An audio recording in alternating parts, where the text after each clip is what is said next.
is generous relativism.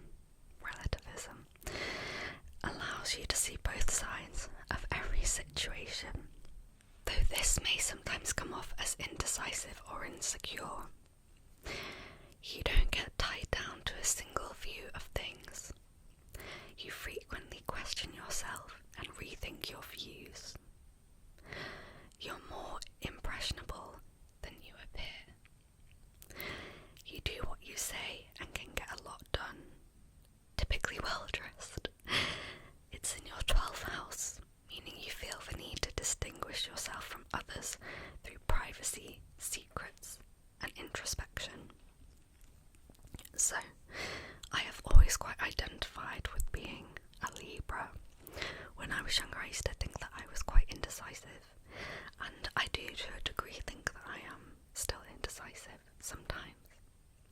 But other times I can be very decisive, and that is like kind of the thing with Libras. It's meant to be this like balance, like a scales. So you have both sides, and yeah, I have always quite identified with that. And I do identify with quite a lot of what it said in there. I mean, the well-dressed thing, obviously. But that's saying that, like, you don't get tied down to a single view. Like, I am quite an open-minded person, and I'm always, like, willing to learn about other viewpoints that aren't my own.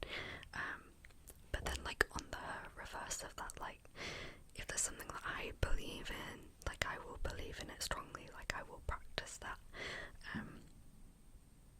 I think there are enough fireworks going off.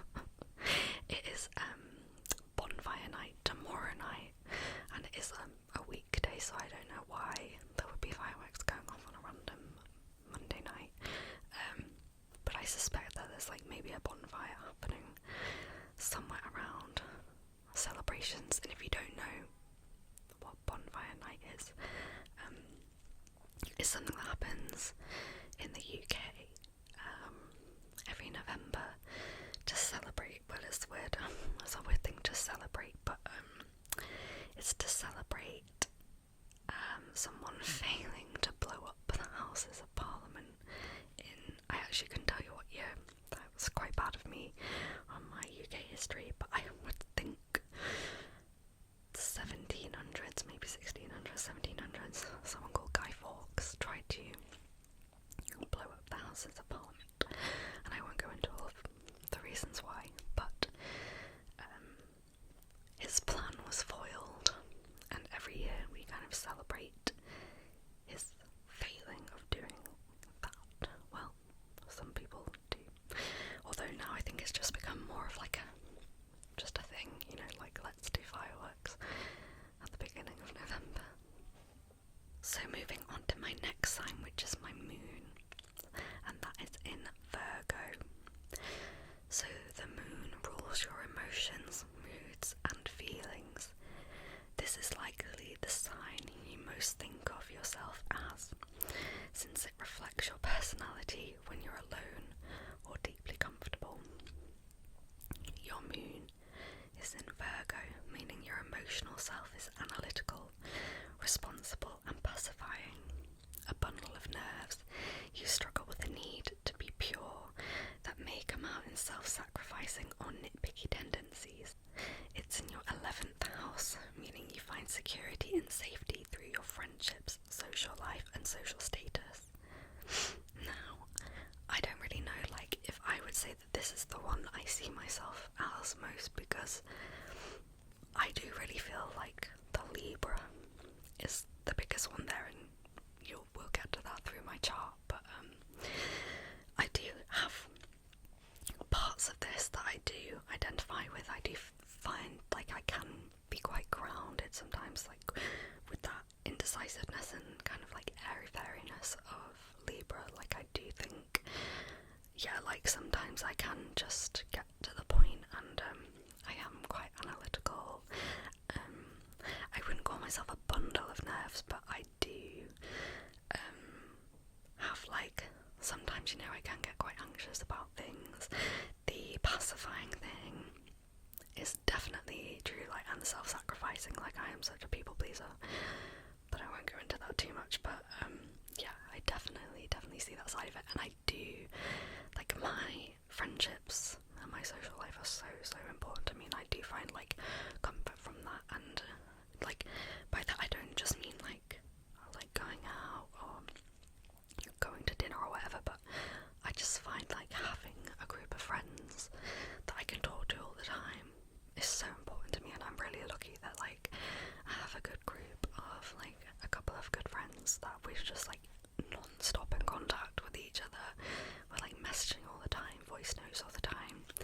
We see each other like as much as we can, but you know, we could go like ages without seeing each other but still speak every day. So yeah, that is nice. So I'm going to move on to my rising sign, also known as the ascendant, and my ascendant is in Libra again. So your ascendant is the mask you present to people. It can be seen in your personal style and how you come off to people when you first meet. Some say it becomes less relevant as you get older. It changes every 2 hours, so if it doesn't make sense, reconfirm your birth time to be sure. Well, I know what my birth time is, so it does make sense to me. Your ascendant is in Libra, meaning you come across as compromising, courteous and fair-minded, though sometimes passive-aggressive. You seem inclined towards balance in all forms, aesthetic, romantic and judgment. So again, like I've said, I do like identify with the Libra, so that being in my rising sign, compromising, definitely, like I said, I am a bit of a people pleaser, but like only to the people that matter to me. Like I won't compromise for people that I don't really care about, you know, not in a bad way, but like I will self-sacrificing, yeah, it's yeah, just for kind of like my friends and family or like colleagues that I get on with and stuff. Fair-minded, definitely, like I said, I'm always open to hearing other people's viewpoints. I'm quite the person that will try to like diffuse arguments between people and like hear both sides of it, especially like in working environments and stuff. What else did I say? Passive aggressive. See, I understand why sometimes I think it might come off as passive aggressive, but for me, I don't like conflict. So my way to avoid conflict sometimes is to just be very quiet. Like if someone wants to have an argument with me, I'm more likely to just ignore them, which sometimes I guess can come off as passive aggressive. Or if like someone's upset me, I might, like, I just won't talk to them, but it's not because of like trying to punish someone by not talking to them. For me, it's because I just don't want to get into an argument, and I have been told before, like, oh, that's a bit passive aggressive, but it's not the intention, but that is how it sometimes comes off as. And yeah, balance is super important to me in all aspects of my life. Like I even have scales tattooed on me because I just think balance is like the most important thing. Like balance in all things, like balance in work and like personal life, and yeah, that's just one example, but there are so many things where I think it's just important to get a nice even plane throughout your life. So moving on to my Mercury sign, which can you guess what it is? Mercury in Libra. I told you I had quite a lot of Libra in my chart. So Mercury determines how you communicate, talk, think and process information. It also indicates how you learn. It is the mind's planet. Your Mercury is in Libra, meaning your intellect sees both sides to every situation. You're a charming and diplomatic relativist. God, that is a word that they love, isn't it? Relativism, relativist. Searching for balance in every set of ideas, though this may come off as insincere or indecisive. It is in your 12th house, meaning you are curious about and inclined to analyse your secrets, dreams and mental health.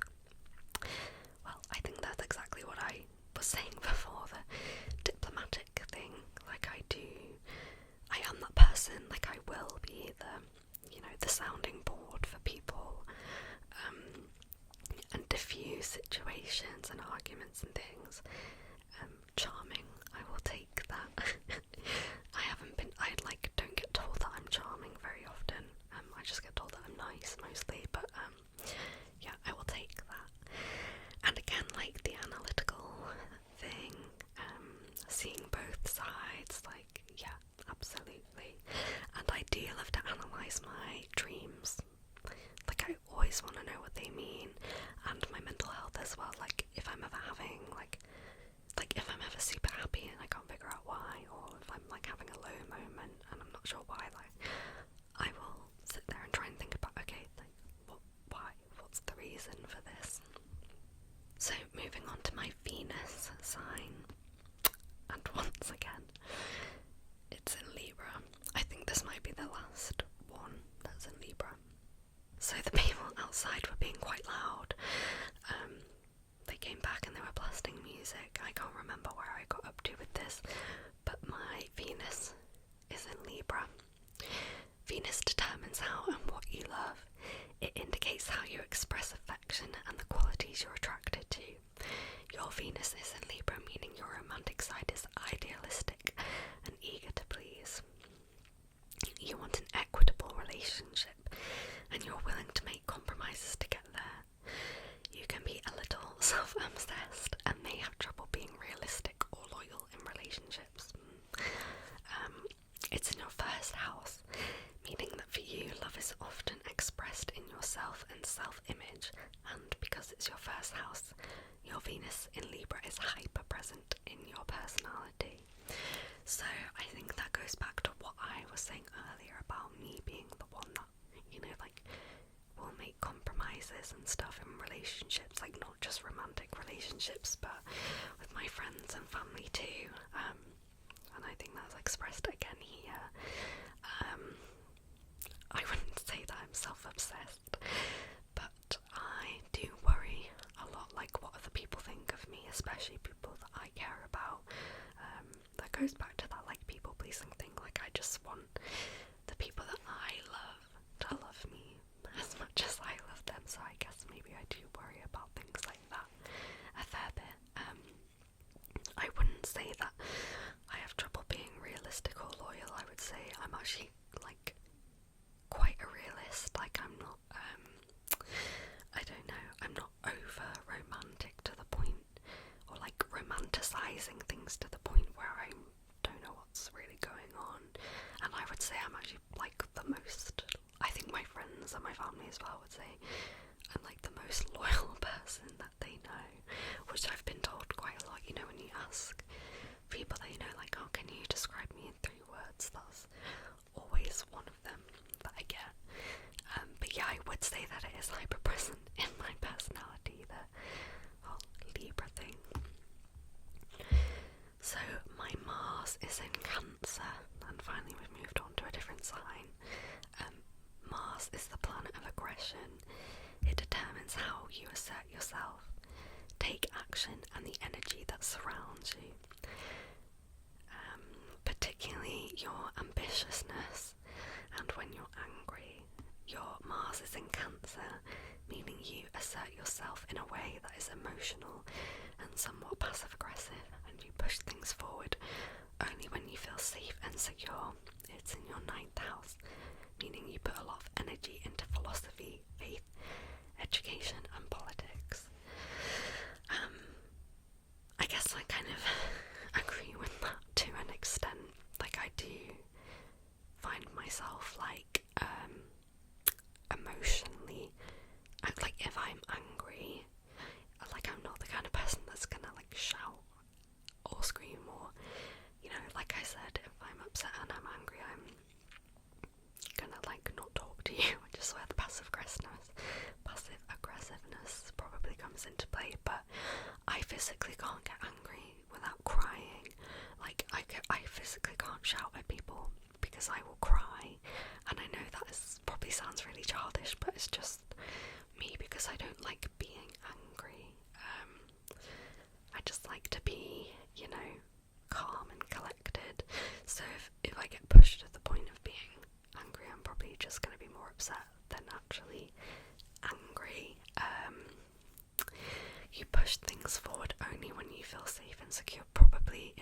personal life, yes. At work, I'm like completely different. Like, I'm a manager at work.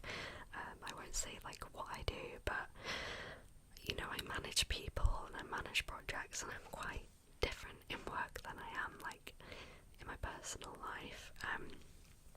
You put a lot of energy into philosophy, faith, education, and politics. I would agree with that. Faith, not so much. I'm not a religious person. But then things like astrology, well, I guess you could call that a sort of like spiritual thing.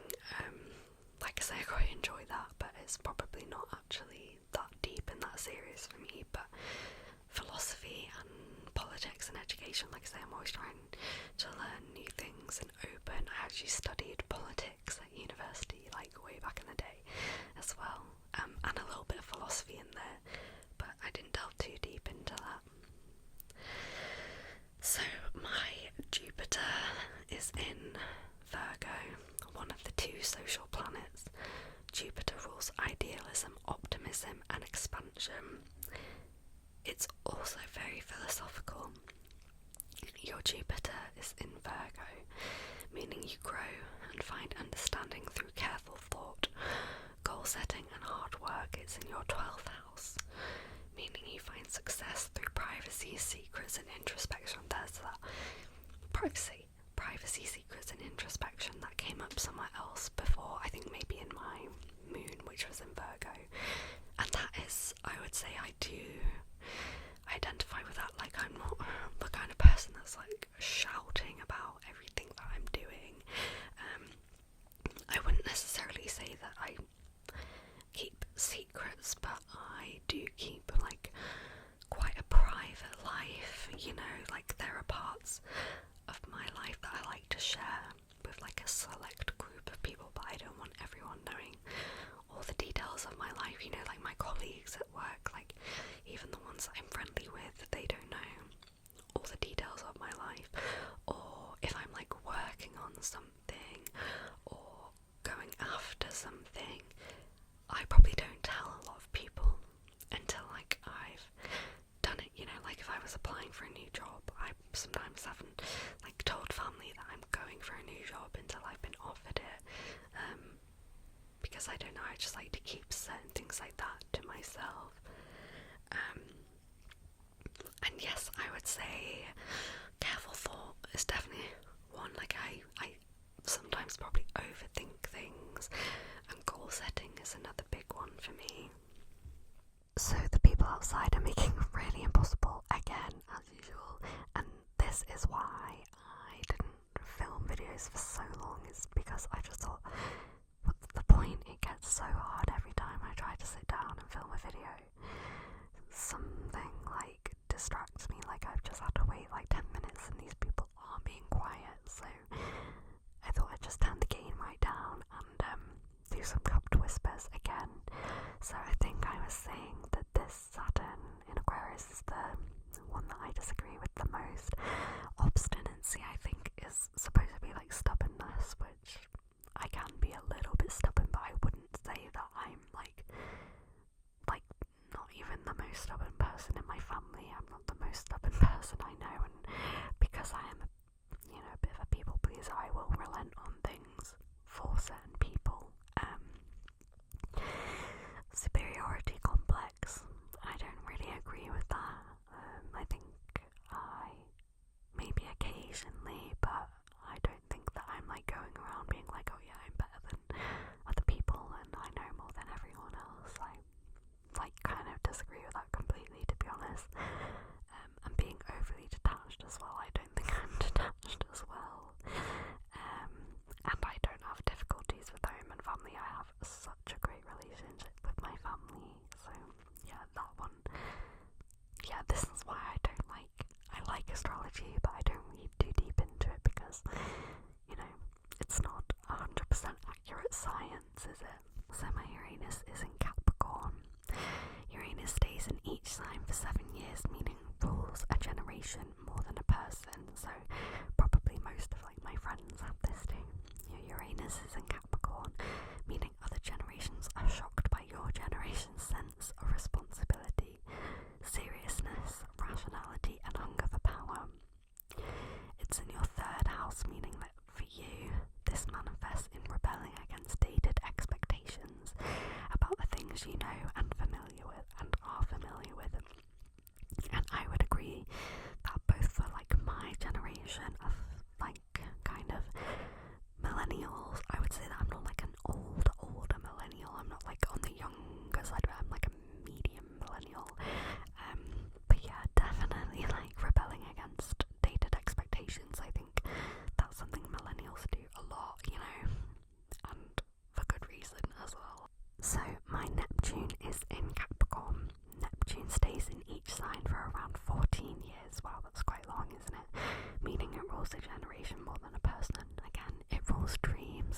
determination and the unconscious.